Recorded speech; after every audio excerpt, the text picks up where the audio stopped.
Morning. Sudah 8.30 pagi dah.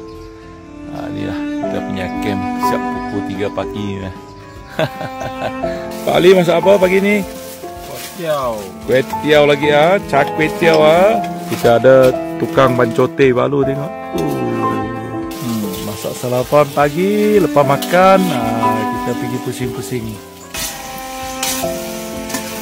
Ini geng Jeep Owner Club Singapore.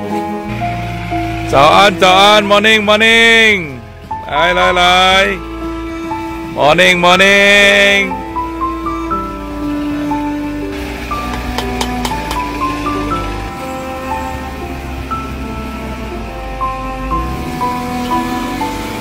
Okay, geng Jeep Singapore dia orang nak naik dulu. Nanti kita ikut belakang. Woi, selamat datang balik.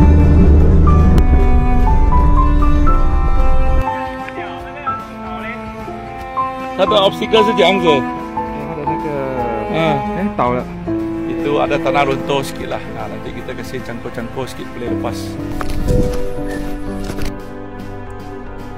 Okey, kita cangkul jalan. Tanah runtuh.